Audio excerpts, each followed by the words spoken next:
ce soit fluide. Et sinon, j'aimerais beaucoup l'anglais parce que vous savez que moi et l'anglais c'est zéro. Donc l'anglais et l'italien, en plus du français, j'aimerais beaucoup. Et enfin, si tu gagnais une grosse somme d'argent, quelle serait la première chose que tu ferais avec? Et je pense que ce serait m'acheter une maison, ma maison. Et si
est-ce qu'on me dit ça pour me motiver, pour me faire plaisir, ou est-ce que c'est vrai? Enfin voilà, je me remets tout le temps en question. Mais bien sûr que ça me fait super plaisir. Mais il y a toujours des questions, des doutes. Est-ce que j'ai bien fait? Par exemple, à chaque fois que je tourne, je me dis, je coupe la caméra, je me dis, j'ai fait de la merde, c'est nul, je vais pas poster, gna gna. Enfin voilà, je suis dans un sentiment partagé. Parfois je me dis que ce que j'ai fait c'est pas apprécié, que j'ai pas l'impression d'évoluer. Et puis parfois quand justement j'ai un coup de boost, et ben je me dis ah c'est bizarre. Enfin, est-ce que je réponds vraiment à ta question? J'espère. Même si j'arrive pas à m'exprimer sur ce sentiment, donc je suis désolée si c'est pas le cas. J'espère que j'ai fait au mieux pour répondre à ta question. Donc merci beaucoup. Il y a Alicia qui me dit: quel est le secret d'un couple qui dure? Très bonne question, merci. C'est vrai qu'avec mon copain, ça fera 20 années, 10 ans qu'on est ensemble et on n'a pas eu des moments de rupture tout au long de ces 10 ans. Bien sûr qu'on s'est disputé, bien sûr qu'il y a eu des moments très très négatifs. Ça c'est la réalité, voilà, je ne veux pas dire qu'il y a eu 10 années de bonheur, etc. C'est faux. Mais je dirais que couple qui dure, selon moi, par rapport à mon couple, c'est de parler, voilà, tout simplement. C'est peut-être bête, mais toujours dire ce qu'on ressent, jamais rester sur la réserve. Moi je m'exprime quand ça va pas, quand ça me plaît pas, je le dis. Voilà, j'ai pas peur de lui dire s'il y a un truc qui m'a énervé, s'il y a un truc qui me va pas, lui non plus. Voilà, on n'est pas forcément d'accord, donc on débat beaucoup. Et mais aussi c'est que chacun ait sa liberté, quoi. Chacun ait ses hobbies, chacun ait ses amis. Ses amis ne sont pas mes amis, même si je m'entends bien avec. Mes amis ne sont pas ses amis, même s'ils s'entendent bien avec. Mais voilà, moi je vais manger avec mes amis toute seule. Lui pareil, il sort, je sors. Voilà, on n'est pas H24 ensemble. Moi je vois mon couple comme un couple, pas comme un pote. J'ai pas envie que mon copain soit mon pote. Du coup il fait ses affaires, je fais les miennes et on fait aussi nos affaires ensemble. Et on a chacun notre liberté, je peux sortir, on s'interdit rien. Dans le respect et surtout on se fait confiance.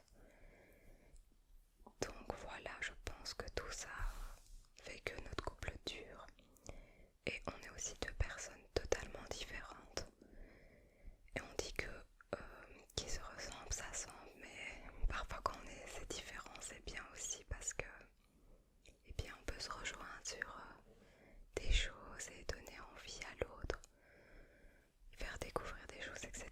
Donc voilà un petit peu pour cette question. Ensuite il y a Simply qui me dit: coucou, peut-être que la question a déjà été posée dans les autres vidéos, que tu en as parlé aussi dans une autre, mais ton travail englobe quoi? Pas nécessairement d'écrire explicitement car c'est ta vie perso, pardon. Mais je suis curieuse, gros bisous. Eh bien gros bisous à toi aussi, y a pas de souci, je réponds à cette question. Moi je suis éducatrice spécialisée.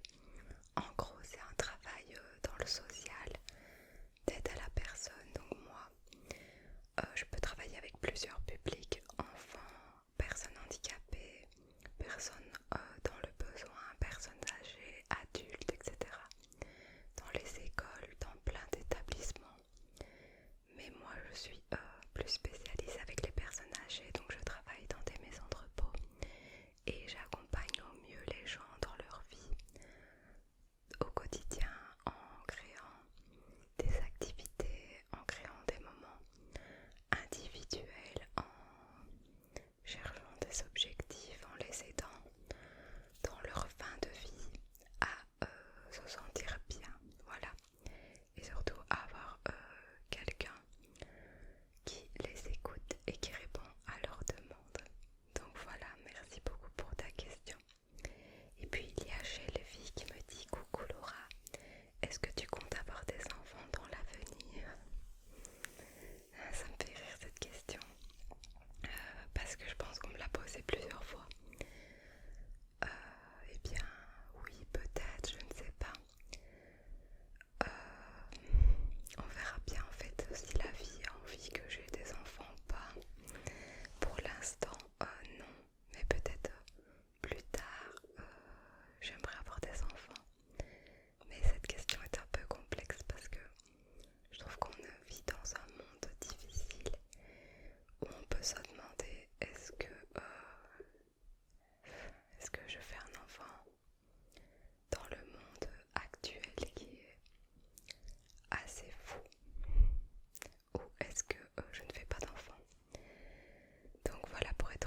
j'ai le cœur apaisé, je suis heureuse, tout simplement. J'ai toujours ressenti ça depuis toute petite. Une attirance là-bas, un sentiment de bien-être. Donc j'irai quelque part dans la campagne, je pense, dans une petite maison où avec mon petit jardin, mes légumes et mes fruits, enfin, vous voyez un petit peu le mood quoi comme ça. Vous savez, la fille qui sort avec sa robe de campagne. Je me fais des films là, mais j'irai là-bas. Dans quelle ville, je ne sais pas, mais j'irai pas dans une grande ville, vraiment dans un petit truc cosy quoi. Il y a très peu d'habitants, où c'est très familial, etc. C'est très tranquille et c'est très perdu. Donc voilà, c'est un petit peu un rêve pour moi d'aller vivre en Italie et d'avoir mon petit cocon et ma vie de rêve là-bas. Peut-être un jour. Donc voilà pour cette question. Et puis il y a la chaîne de Ici et Maintenant ASMR que je vous invite aussi à aller voir. Elle est super et à les soutenir. Vraiment. Soyez curieux. Donc, qui me dit en ce moment quelle est ta principale source de motivation pour poursuivre l'ASMR? En ce moment, c'est tous les retours que j'ai.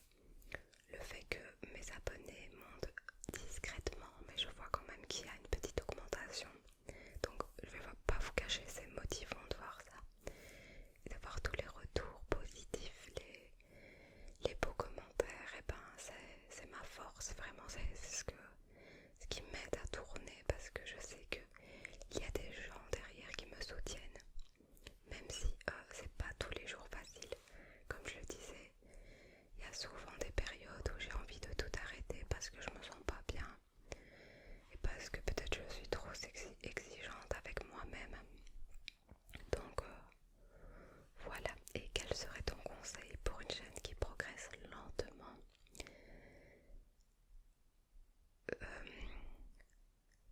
Quel serait mon conseil? Eh bien, j'en ai plusieurs. En fait, c'est pour ça que je réfléchis.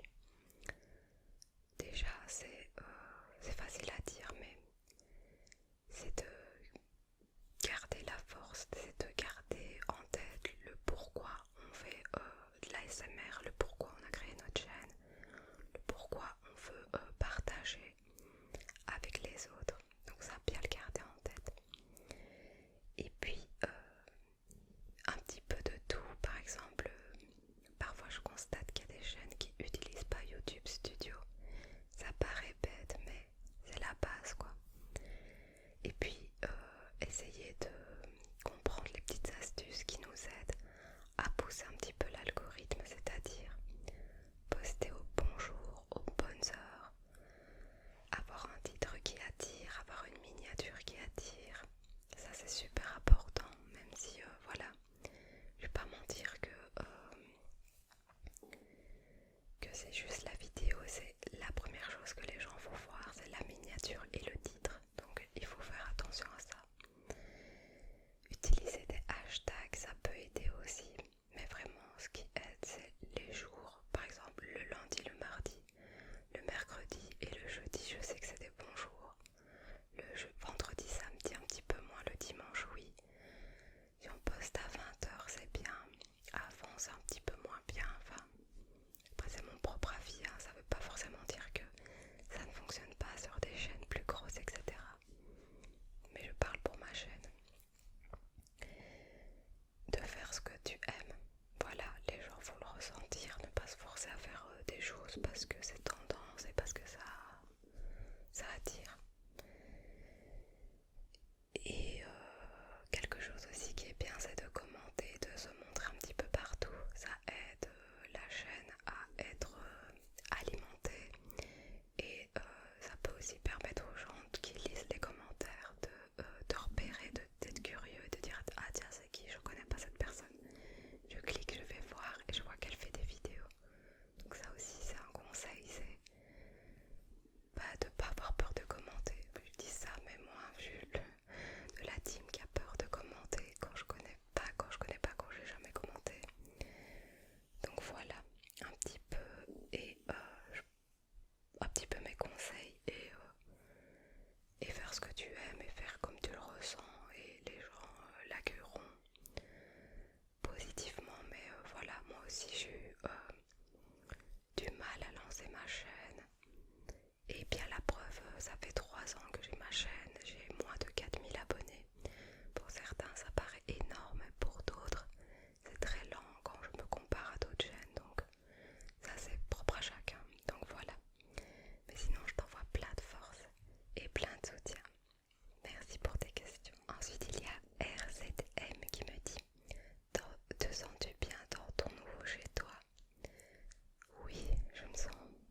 professionnel, tout ce qui était manuel, etc. C'était, je vais dire les termes, c'était pour